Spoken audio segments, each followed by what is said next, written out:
Twitter. He is amazing. I want to thank you all for being here, and I want to thank everyone at Comic-Con for hosting us today. As Christy mentioned, we have that Comic-Con special TV guide issue. You want to grab that. It's got flip cover, so we've got our entire Fringe team on it. And if you want to check in with Fringe at Get Glow, I hear there's a sticker up for grabs. So you want to do that. And now I'm going to get to the most important part of our program, bringing out our cast. First, we have executive producer Joel Wyman.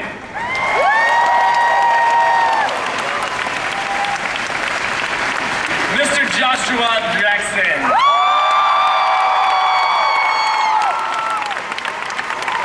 Mr. John Noble.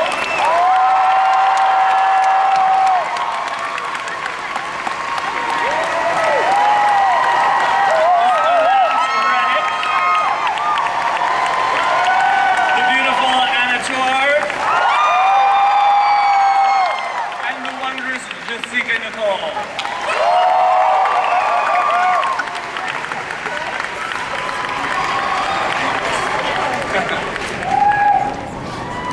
Hello, everybody.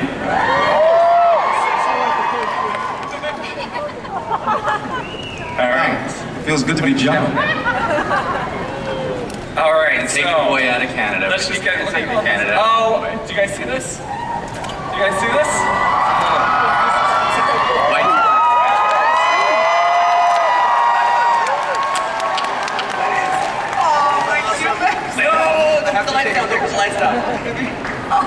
Use it.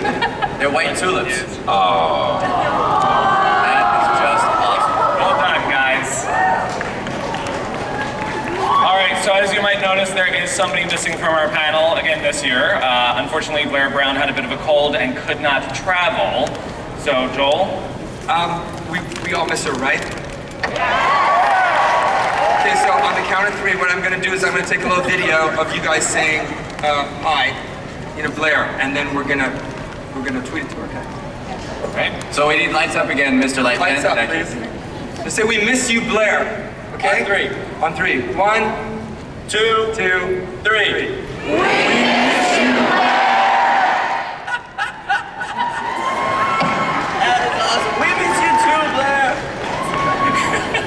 Thank you very much. All right, you guys are awesome. Joel, based on that trailer that we just saw and a lot of speculation and discussion that's been happening since the finale, can you now confirm for us that season 5 will take place in the future? No, it's not. Yes, it is. It's gonna pick up exactly where we left off in 419 the next day. And now there was some footage in that trailer that we haven't previously seen. Yeah, you guys aren't actually in production yet, so how did you figure this out?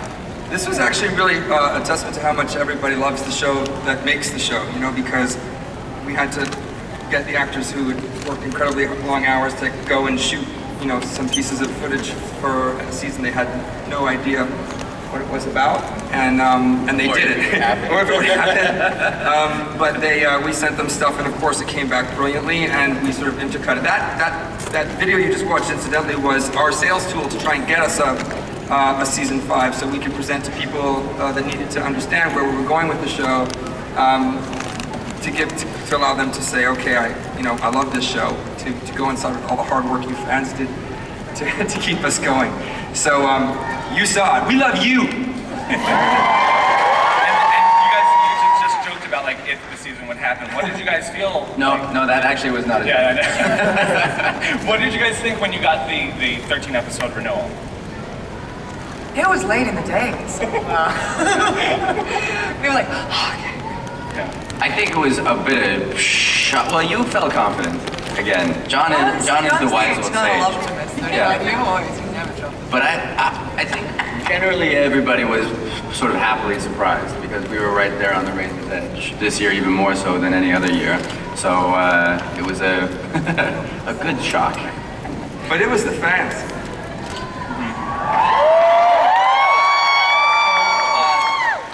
How long have you known how you wanted the series to end?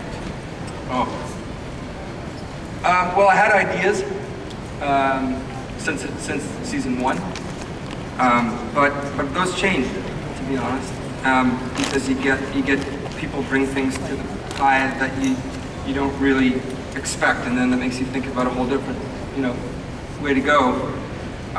Truthfully, I had two and a half versions of what I kind of thought we should do for the end, and then I sort of decided about three months ago, or a month and a half ago. It just became very clear, and I knew this is the way that we should go, and that's what you're going to get. Whether you like it or not. You like it. So did you clue the cast into how this is all going to end? Yeah, which is really fun because I think that they in past years we haven't, right? No. Usually we're very much kind of, in the dark, and it's interesting. So I don't know, being able to kind of plot a little bit more out than usual. Thank you. Well, actually, the truth is that it's because it's 13, and we want to write the scripts early to make sure that everything is absolutely perfect and the way that we would all want it. And if I'm doing that with the writing staff and myself and getting across what I really want to get across, I want to make sure that the actors have enough time to bring their ideas and thoughts and know where they're going. For the final season too, because they've developed these incredible characters and created these incredible characters, and they just want to make sure that they had enough, advanced ideas. Warning. Warning. To give us the chance. Yeah. Basically, like, just as you guys want the show to end well, we all want the show to end well, and to give us a chance to do our best job going into the final season. Yeah. Right? And now, this season is clearly going to be very observer heavy. But they might not be as bad as we think. There's some questions. They're much worse. I think you have something to tell us about how we'll actually find out more about. Actually, this is kind of a little love letter from us to you guys in a really in a fun, I think, and meaningful way for those of you who like collectibles. Is we decided, that it would be a good idea to sort of get a book, an observer book, where it's September's type of concept of what he's been through since the beginning of the program. And this is going to be done by Tara Bennett and Paul Terry, who did this great Lost book. I don't know if any of you have seen that Lost book, but it's astounding. And they're going to give the same treatment to Fringe, but it's going to be sort of all through the prism of September's impressions of what he's seen and what the characters mean to him, and maybe some things in there that'll surprise you. And we're going to actually kind of have it so there's a little bit of a contest where, if you are early to sign up for it to get it, that we'll be able to, draw a few names, and you guys would actually, your names be included in the book as people of interest. That's awesome. That September, is interested in. So, that's coming up. So keep your eye for that. But we're trying to really give you guys back so much because, again, without you guys and the media and your incredible support, we would not be here, and this is the little show that could, and I can't believe that we're here, and really, we appreciate it so much. Okay, so on to some other cast stuff. Jasika, darling Jasika. Hey. We never learned much about Astrid and her backstory or anything like that, but what she lacked in backstory, she made up for in utter lovability. When did you realize that this character was connecting with fans? In season 1, when she didn't even have much to do. And so many people said, oh, when's Astrid gonna get more to do? I'm staying with this show because I want to see what happens with Astrid. And I was like, I don't know, guys, I might get killed. So let's keep our expectations very low. And fortunately, I think that the relationship that John and I have in real life translated on camera a bit. And so this, beautiful connection evolved in the storytelling. And I think that Astrid's first big episode was realized because of her relationship with the doctor in Snakehead. And it was such a lovely way to explore, this burgeoning friendship that they had with each other, and you saw how much heart she had, and it was a really nice thing to have had faith in, because I thought, I can get killed off in my first show. It's okay. There will be other shows. It's not a big deal. And I didn't die. I made it to the 5th season, and I still.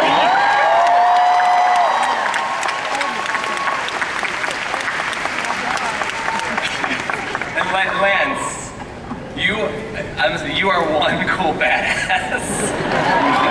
Nobody can shoot a stare like you. But do people freak out when they meet you and realize that you're not as scary as Broyles?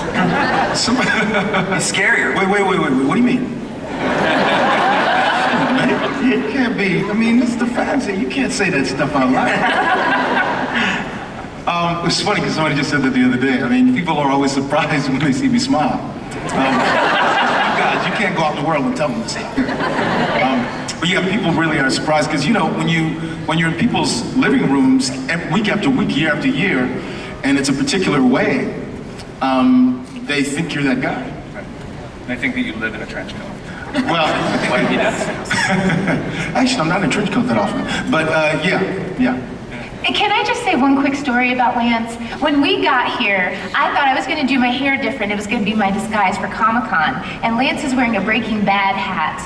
And he thought that was going to be his disguise for Comic-Con.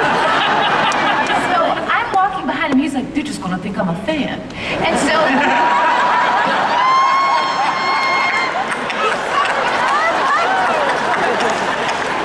So we walk into the hotel. And so all these people swarm him, and I walk by and I waved to him as I got on the elevator. And I just want him to know that he is the tallest, darkest, handsomest man at Comic-Con.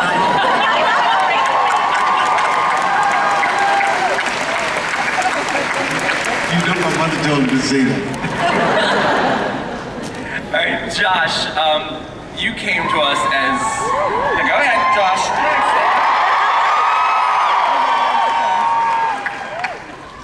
You came to us as like a slightly more grown-up Casey. And over the last 5 seasons, or 5 years, you have proven to be true leading man material.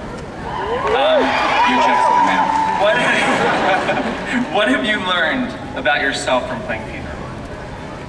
About myself, I don't know. I would like to aspire to the nobility that Peter has developed over the course of the 5 years. I mean, I think the sacrifices that he has made for love and for family are on an epic scale. I don't know that I've got that in me quite yet. So I don't know how much I've learned about myself, but I certainly have had, it has been a great joy, particularly with John, to go from being the son to the father figure back to being the son, and now figuring out how we're going to end this relationship between these two men. I don't know how much I've learned really about anything, but it's been the process has been a pleasure. All right, and Anna, you came to us as most of us as a stranger, and then boom, you will always be our Liv, always. What would you say the greatest lesson Olivia has taught you?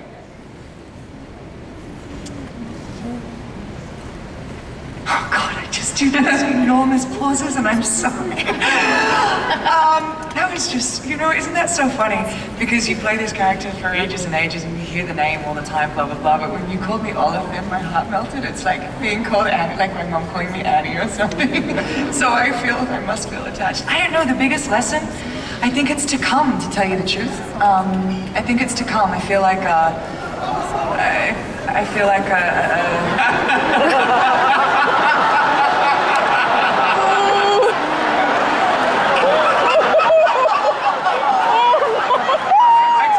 that's what we need to teach Olivia to do. She's so cute.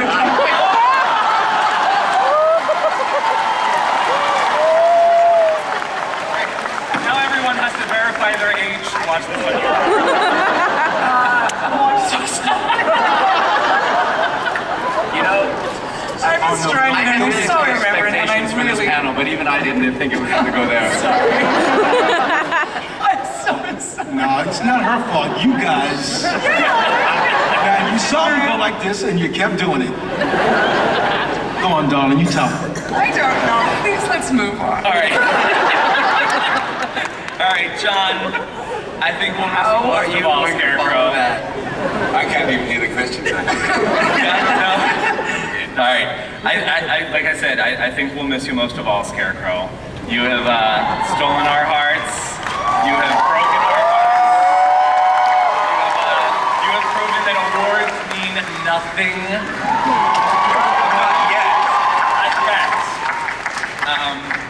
Are you prepared to say goodbye to this family? You know, they are like a family, and I get sort of cross when anything happens to any of them, and defensive and angry, and so if anyone, so when we lose a cast member or something, I get really fucking angry on a personal level. So there's a shift. Take it all a bit personally, but they have become family, and I don't think you can work with a group of people for 5 years without developing a strong relationship.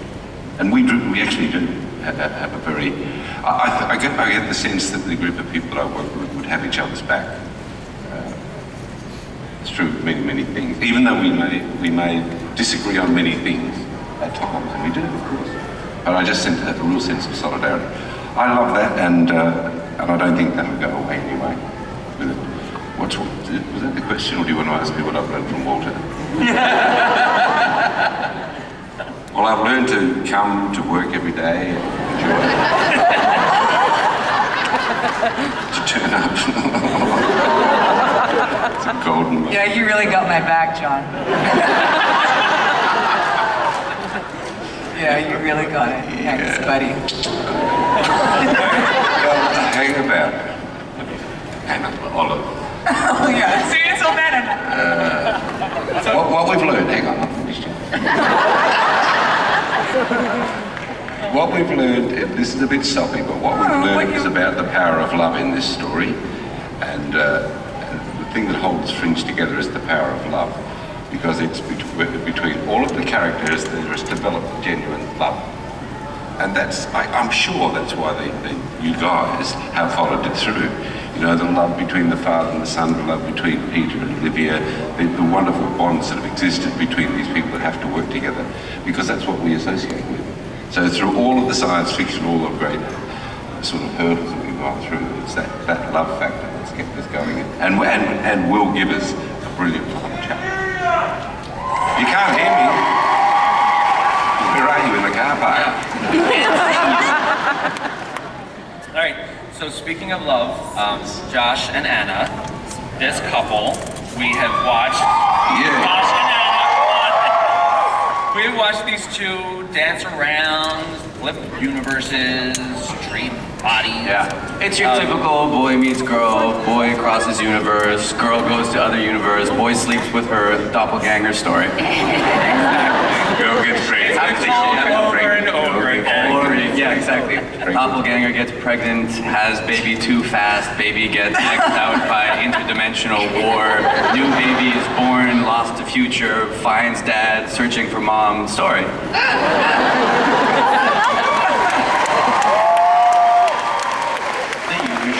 Just got the blurb for the DVD box. Yeah. Sorry, is that giving away too much? No, but I think we need a raise. That was pretty good. But what do you really think, good. without spoiling anything, since you guys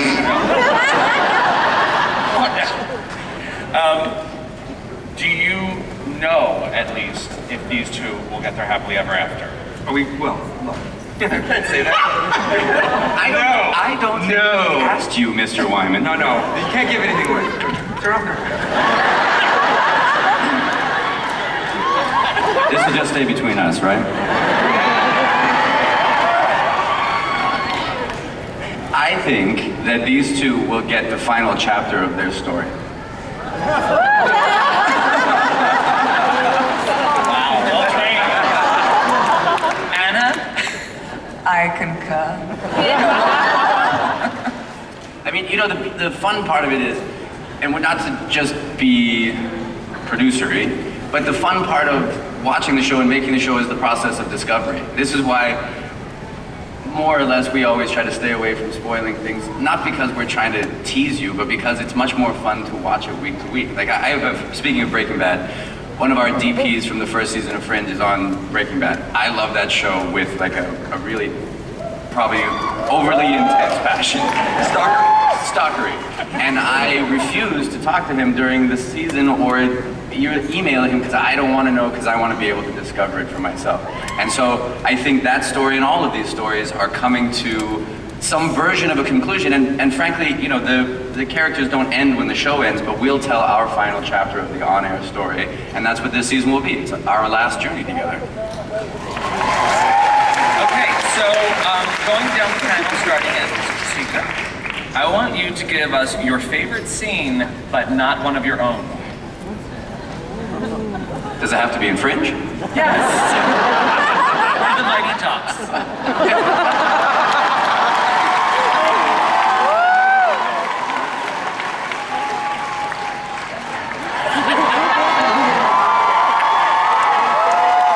I don't think I've had that in about 15 years.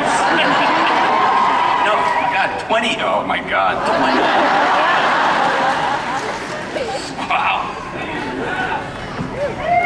Okay, I have a couple, so I'll be very brief. My first favorite scene is when Walter is at the phone booth and he can't remember the number to get in touch with Peter. That was one of the most touching scenes I've ever seen in television. And then my other favorite scene that I had read and kind of breezed over in the script, and then I saw it on television and I started crying, was when Olivia goes into her house and she realizes that the doppelganger had been washing her clothes, and she realizes that this woman had taken over her life, and she starts ripping the clothes out of the dryer.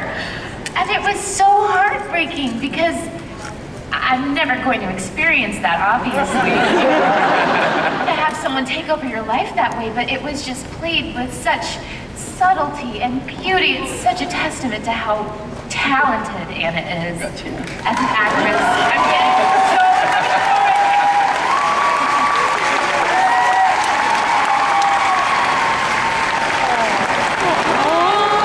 We're girls and they put us together, so it rubs off, and that's the way it goes, and that's the seriously, this is just such a gorgeous cast of people, and I've learned so much just watching them. So anyway, But that's the bit that TV teaches you. It's not necessarily your characters, that you get to watch these people all the time, and you get to watch them do, like a lot of the procedural stuff, and just on Jasika, one of the, finally, last year, there was like an episode that was completely about Astrid, which we had all been hoping and waiting and waiting and waiting. And we'd been waiting for so long for that. And Jasika comes in with in her outfit. Jasika comes in, and we're all there ready to do it, and the crew is all there, and it was silent. And our set's loud, and it was so silent, and the respect and the care and the love that was given that's the bit, because we get to work together, and watching you do that was just, but not even on screen, watching that in the room was just so special. And we were all there that day. That was one of the most magic moments I think that we have had in the last 5 years. thank you. So thank you. We had to wait a while, but we got it.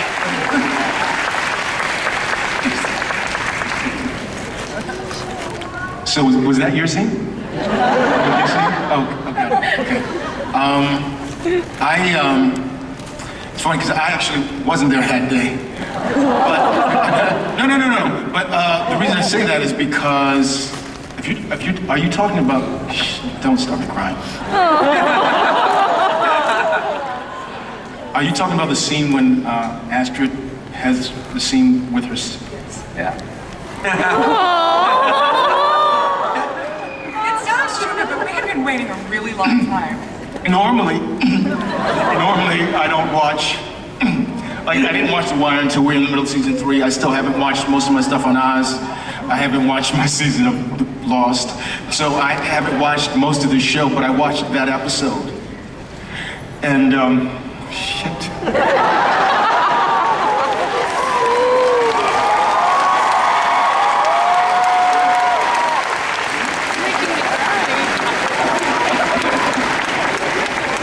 Like Barbara Walters.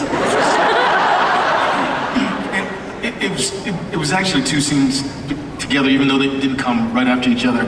When Astrid has the conversation with herself, and her alternate self asks her if she thinks that her father loves her. And Astrid has already lied to her, except we don't know it yet, and told her that her father's dead. And she said, yeah, I think he did, it's just that he didn't know how. And then you see her in the last scene when she goes in to see her dad. And he asked her how her day was, and because she's gone over to, he makes her dinner, right? Yeah, that was my favorite, those are my favorite scenes.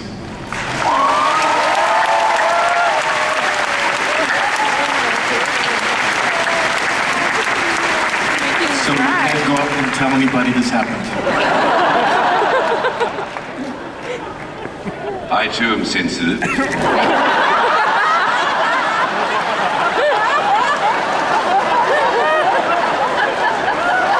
I loved it when Peter chopped that guy's fingers off. Stand alone for me. And I think there was one episode in the first season where Olivia shot 17 men in one scene.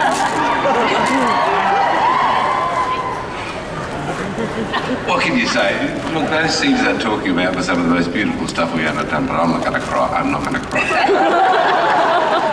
Your turn. I feel like an abusive father right now. I apologize, I don't have tears for you guys. I actually think, I don't know, it's not a scene, but I think I'm gonna go with, I mean, truly, probably most of my favorite scenes would be your scenes, but I'm in a lot of those, and since you can't pick the ones that you're in, I'm gonna go with Seth Gable. And I'm not necessarily with a scene, but particularly when he was doing his doppelganger stuff. I mean, all of you guys have done beautiful doppelganger stuff, but the ways that he contrasted his two selves, I thought was really, really well thought out and well performed. So I'm gonna go with Lincoln and Alt Lincoln, just in general.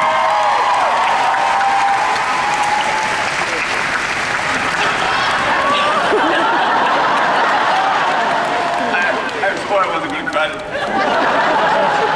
What about the scene where the worms came out of the guy's Yeah, but I'm in it. I can't say that. I mean, truly, the grossest thing, okay, so I can give you two, but then I'm in those scenes. The two times I've nearly lost my lunch on Fringe. Let's go with a different bodily function. There's one in the first season where we have a girl's eyeball out of her skull. Oh, yeah. We're sticking it. And when we were shooting it, because things like that, in a horrible way, become normal when you're on set, you're like, oh yeah, eyeball, no problem. I was doing the thing, and then you watch it on camera, and I was like, oh my God, that's just so foul. It's so incredibly disgusting. And then we did another one, I think the episode's name is Snakehead, where we pull these nematode worms out of people. That was good. And our effects crew is so good that I didn't know we had these poor people who were like half dead in the water, and they were live people that were now half dead, and they built some mock-up bodies, and I didn't realize that this one was a mock-up body, and it had the worm in its mouth, and John just rolls down to it and pulls this like 7-foot worm out of it, and I was like, oh Jesus! Lance was right next to me, and I literally did the expecting this poor guy to be like, I remember that day. My God. And the times when you thought something was real and it was dummy, and the times you thought something was a dummy and he blinked. yeah. Yeah, stop kicking me. What?